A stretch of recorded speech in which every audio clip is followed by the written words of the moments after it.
welcome back to another EDH deck tech. My name is Scott and I've got an exciting one for you today.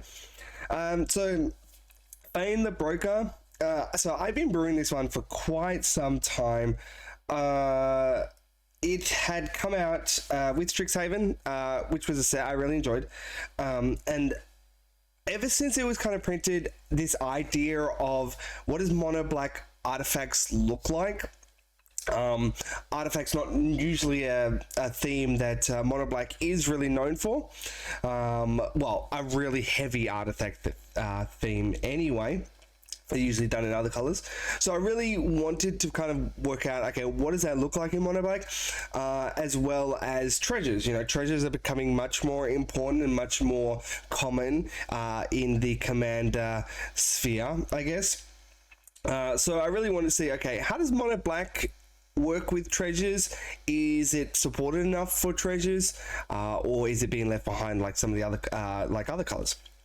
So yeah, I just want to kind of explore those themes. Now, Fain Broker, it does a lot of things. It does a lot of things, and it gets very complicated and lots of different lines very quickly. So I found this one very challenging, right? So you want to sacrifice creatures for counters. You want to have counters for treasures, and then you want to sacrifice artifacts for inklings. And then you want enough mana to be able to do this all over again, right? So creatures, artifacts, treasures, inklings, all that kind of stuff, right? So it's been a very interesting deck to build. I did try to focus on that artifact side of it, and see what that means. So we'll go through that. So first up is treasures. So with treasures, I tried to put basically almost all the treasure producing things that can be in this deck, some of them better than others. Shambling Ghast, it is a creature, so important, right? So that's for our counters, and then it also produces treasures which we can sacrifice for inklings, or yeah, so really nice. And it kind of doubles up on that. Die Fleet Hoarder, when it dies, it creates a treasure. So again, it's going to give us counters for other creatures, and then give us a treasure. Gleaming Barrier, so it has Defender, 0/4, not much, right? It's essentially a 2 mana. It's going to die, kind of like Die Fleet Hoarder, where it will just die for that thing. Although, notably, it is an artifact creature, which is much more relevant than Die Fleet Hoarder in this deck. Prize Statue, it's just an artifact. So when it enters, it's going to create a treasure, and when it leaves, it's going to create a treasure. So when it leaves, sacrificing artifacts, we're going to get an inkling, we're going to get a treasure. You know, you get it. Treasure Map, really love this card. It's a bit slow in that, you know, you have to keep paying 1, but on the other side, it does flip, and sacrificing treasures will draw us cards, right? So we're going to have an abundance of treasures, so having that nice card draw is great when there's treasures that we don't need to use, but nice also helps with our draws as well.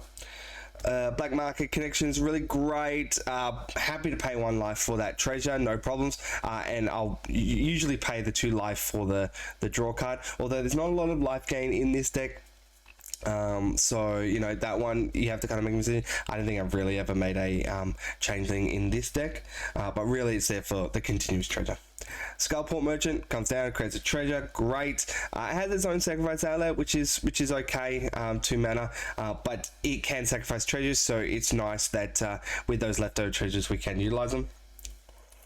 Undercity Scrounger, so artifact creature. It becomes relevant, and it will create that treasure token. When a creature dies, we will be sacrificing creatures, but also, you know, your opponents may also be doing stuff with their creatures, so, you know, just creating that continuous treasure. It's really nice. Ruthless Technomancer, So we're going to sacrifice creatures, which is what we want to do, and we're going to make treasure tokens equal to its power. Now, I would say that we probably don't have very big creatures. We have a couple that have high powers, but really it's there to facilitate more treasures and also give us something to do with those treasures. Notice that it is sacrifice X artifacts. We have a lot of different artifacts, not just treasures. So we can bring those creatures back, although we are playing a lot of recursion. Tempting Contract. This one I remember writing off early on, just like, okay, nobody's going to choose treasures. Everyone's just going to say no. But everyone just says yes. For some reason, everyone just says yes. So you get 3 treasures, they all get 1 treasure. No problems with that. So I'll take that. Alright, so that's our treasure theme, specifically treasures. Now we need some sacrifice fodder. So I've got some of these, like 2 mana, create a token when it enters and when it goes to the battlefield, right? Graveyard. So it's going to come in, create a artifact creature, which is what we want, and then it's also going to be able to be sacrificed to create an inkling, which is great. Servo schematic, same thing. Creates a servo. The other one makes a construct. Weaponcraft's Enthusiast fabricate, so it just gives us 2 servos. I always choose servos. There's no reason to choose counters on this one unless you want to make more treasures, because we can remove those counters with Fain. Trading Post. So Trading Post is an interesting one. It's kind of like a mini Fain. The discard a card, draw 4 life, not usually relevant. Pay 1 life, create a goat can be relevant for a sacrifice creature, although we can sacrifice and return an artifact from our graveyard, which is really nice, and then also sacrifice an artifact. So it just gives us a little bit of everything. It is a bit more inexpensive, you have to pay that 1 each time, but it gives us a bit of utility, kind of like a little Fain. And Sly Requisitioner, what is this? Sly Requisitioner, whatever. You get it. So improvise. So it will be very cheap. And then whenever a non-token artifact goes to a graveyard, we're going to create a servo. So it's not going to work, obviously, with our treasures, but we are still playing a lot of artifacts, which you will get to see soon. So really, really great. Okay, so counters. And this is where a lot of our artifacts are. So counters with Fain, we want to remove those counters to create treasures. We also can sacrifice creatures to add counters. So for Cryptic, a Trilobite, XX, so it's going to come down with that many counters. You can remove a counter to add 2 colors that can be spent to activate abilities. So this is great. It can go towards Fain's activated abilities, which is nice. And it also puts counters on itself. So the idea is that, we're sacrificing some of those servos and those other creatures, putting counters on this. We're taking counters off. It's going towards Fain. We're untapping Fain, stuff like that, right? So we still need to pay black, obviously, for Fain, but removing counters, creating treasures, goes towards it. Like, you're not going to go infinite, but you're going to go close to. So you can really start just going through your deck, making a lot of inklings. So Cryptic Trilobite, really nice. Hangback, Walker. It's another one, puts counters on itself. When it dies, obviously it's going to create those tokens, which is nice, and it's going to come down. So it's another one that's just, I'm just here to put counters on myself, and have counters on, and then when it dies, be able to create more tokens, which is great. Walking Ballista. So not playing any kind of like Walking Ballista combo, but here it's, great value. We can put counters on it rather cheaply by sacrificing a creature. We get 2 counters that we just put on straight on this. So, even if you want to pay this for 2 to get the 1 counter and start putting counters on it, you can start shooting down people's boards. Arcbound Ravager. Really nice. It's another sacrifice outlet for artifacts, a lot of those servos and things like that, and it's just going to get bigger, and it has modular, so then when it dies we can move counters. Dreadhorde Invasion's quite nice. So this kind of serves twofold in that it will create a creature.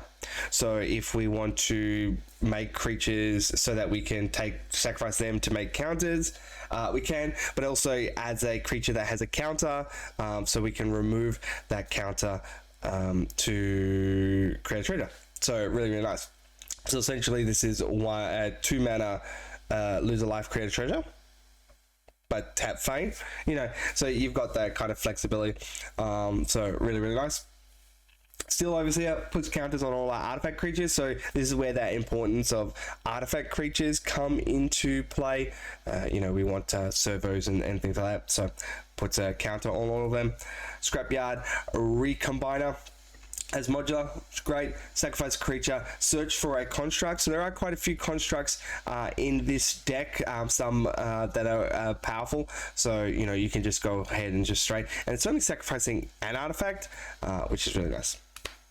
Arcbound Crusher, modular, and whenever an artifact comes into play, it just get bigger, right? So, and it has travel. So it's going to be a big beater, but the amount of treasures that we're getting, it's going to continue to grow. Arcbound Reclaimer.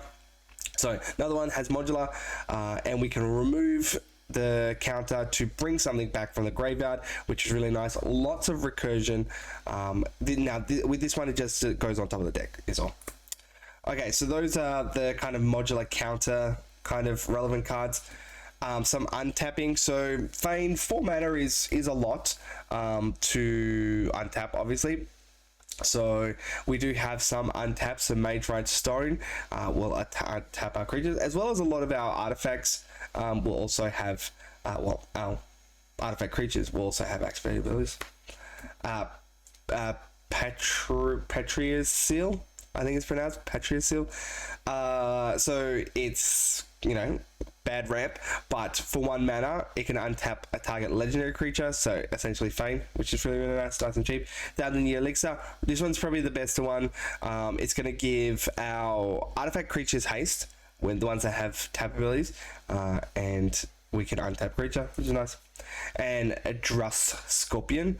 Whenever Drust Scorpion or another artifact creature is put into the graveyard from play, you may untap target creature artifact. So this one, you know, can start to recur and keep untapping, so that's really nice. Okay, so those are untaps. Just some payoffs. Disciple of the Vault's really nice. So we will have a lot of artifacts definitely going to the graveyard, so opponents are going to lose life. It is target opponent though, but your opponent's also playing treasures, playing artifacts, things like that, that will go to the graveyard, so really, really nice. Academy Manufacturer, probably one of the best ones. Artifact creature, great, relevant, and whenever we create essentially a treasure, we're going to create a food and a clue, so we're going to get 3 artifacts for the price of 1, which is really nice. And then Agent of the Iron Throne. So Fain doesn't have background, so it has to go in our 99, but essentially when we have Fain, it's whenever an artifact or creature, so pretty much a lot of our things going to go to the graveyard, our opponent's going to lose one life. Okay, so some of that recursion. So Mere Retriever dies, it returns a target artifact from graveyard, really powerful. Junk Diver, same thing, except this one's going to, so return target artifact card from the graveyard to your hand. Great, except this one has flying, so whatever. Scrap Trawler. So whenever it's put from the graveyard, whenever it or another artifact you control is put from the graveyard, it goes to the graveyard from the battlefield, return target artifact card from the graveyard to, sorry, what is this? To your hand, sorry. I thought I almost said battlefield for a second. But this one's just a lesser mana value, so keep that in mind. And then Workshop Assistant. It just goes to your hand as well.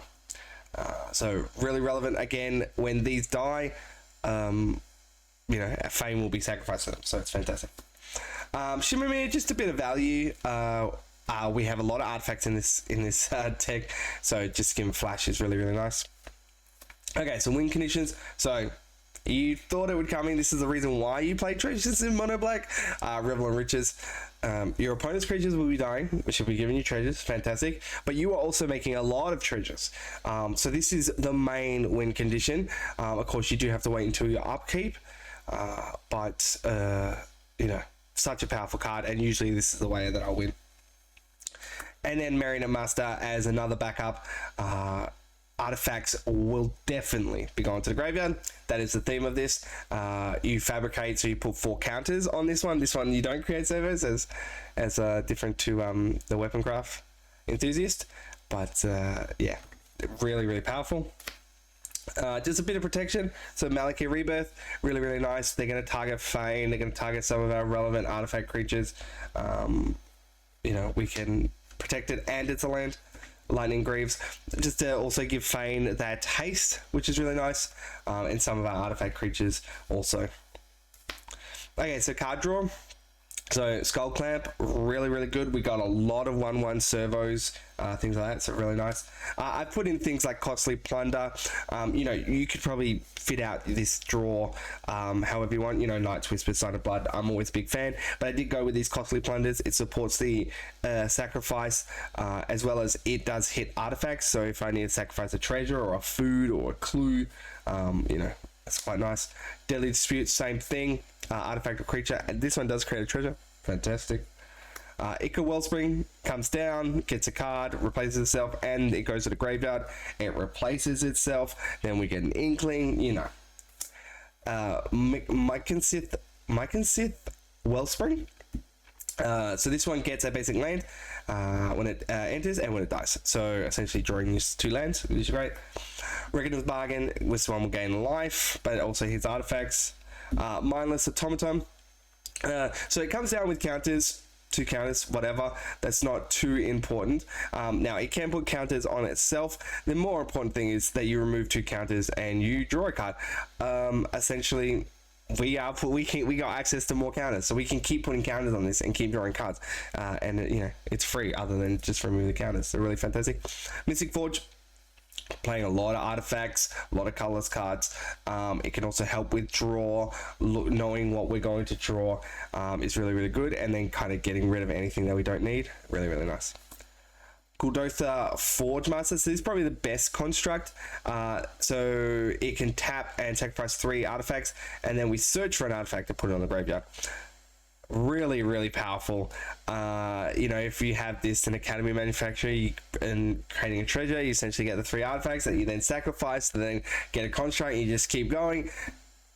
Fantastic. You know, we have some untap effects, which is really nice. Liquid Metal Talk's just in here, just a little bit of ramp. Just to also turn things that we might need to be artifacts that are not artifacts. We still got a lot of artifacts, but you know, maybe we might need one of our other creatures to be an artifact for some reason. You know, it can really help. Now that you know, not playing too many mana rocks or anything like that, because you know we're playing a lot of treasures. So yeah, Foundry Inspector, color spells, 1 less. Really, really great. We got a lot of color spells, and Pitiless Plunderer. Creatures will be dying, so you know we get that treasure, which is really fantastic. And then Solemn Simulacrum, artifact creature, gets us a land, draws us a card. Really, really nice. We'll sacrifice. Yeah, so not a lot of ramp because treasures will be our ramp. So removal, Defile. We're playing a lot of swamps, really fantastic. Feed the Swarm, great against enchantments. Deadly Rollick, we will be wanting to play our commander, so getting this out for free is really nice. Hagra Mauling. It's a really bad murder, but it's a land on the other side. So I got the 2 MDFCs in here. Snuff Out, we will have Swamp. So, you know, having a free removal spell's been great. Noxious Gearhulk, so artifact creature, which is really, really cool. Another one, this is one of probably the bigger ones that we have. You get a bit of life gain, which is nice, and it's something that is nice to recur back. And then Meteor Golem, another one where it's you know, non-land permanents, so we can hit, you know, those other things, you know, Rest in Peace or whatever that people have, is really, really nice. And then Spine of Ishnia. So this is target permanent, so we can get a land. This one's very expensive, but when it's put into the graveyard, we can return it to our hand. So it's something that we can keep repeating, and we can put it in the graveyard very easily. So Board Wipes, Toxic Deluge, gets around indestructible, really, really great, nice and cheap.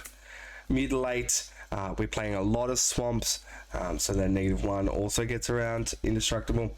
Phyrexian Scriptures, we have a lot of artifact creatures, so this is essentially going to be a one-sided board wipe.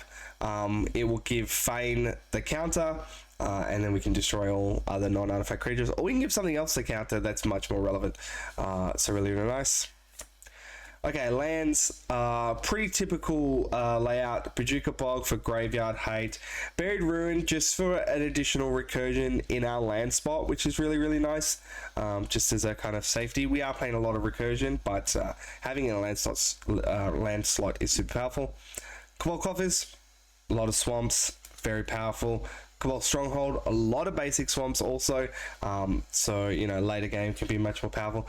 Darksteel Citadel, indestructible, but it is an artifact, so we want, just in case we need to make some inklings, you know, we can. Great in our land slot. Inventors Fair, another one where we can go search for an artifact, really, really nice. Also a little bit of life gain, but yeah, great little land. Myriad Landscape just for a little bit of ramp. Power Depot, so this one's modular 1, so when it dies, it can be moved, that counter can be moved, which is alright. Probably might be the worst land in the deck, but it's nice just to have that bit of that counter, and we can also spend any mana. Not too relevant for our activated abilities of our artifacts, but more around, it's a land that has a counter on it that we can remove. So well, sorry, we cannot remove it with Fain, but when it's sacrificed because of an artifact, we can then remove it and move it on to something else. Strip Mind, so land destruction land in our decks. I do play one, at least one. This deck I might try to squeeze in more actually. Somebody's gonna play a Guy's Cradle, a Field of Dead, Cabal Coffers, you know, that powerful kind of land. So having this in your deck is nice just to target them. Treasure Vault, artifact land, creates treasures. You know, this is what we want. Urborg, Tomb of Yawgmoth turns all of our artifact lands into swamps, which is really, really nice for Cabal Coffers, Mutilate, Defile. Vault of Whispers, again, artifact land. Having those artifacts is really, really great. And then War Room just for an additional draw in our land slot, which is really nice. Just going to lose a life. And then a whole bunch of swamps to support all those swamp cards. So yeah, so that's the deck. Lots of treasures, very complicated, takes a lot of pieces to kind of start getting it set up. Fain itself has to kind of be there to kind of see it all, to be able to sacrifice, untap, so it can be one of those slower style decks. Takes a lot of moving pieces, kind of very similar to a generic like Aristocrats deck, in that you need a lot of pieces going on, you need that, but once you start getting that momentum, it starts opening up lines of play of, okay, I can make treasures, I can make inklings, I can remove counters, a lot of different themes, and they all work very well together, and artifacts just have a lot of recursion as well. So it felt very black, which I was quite surprised, because I thought artifacts would be more of a blue thing, but with Fain I think it felt very black. So yeah, that's the deck. Hope you enjoy, and thanks for watching.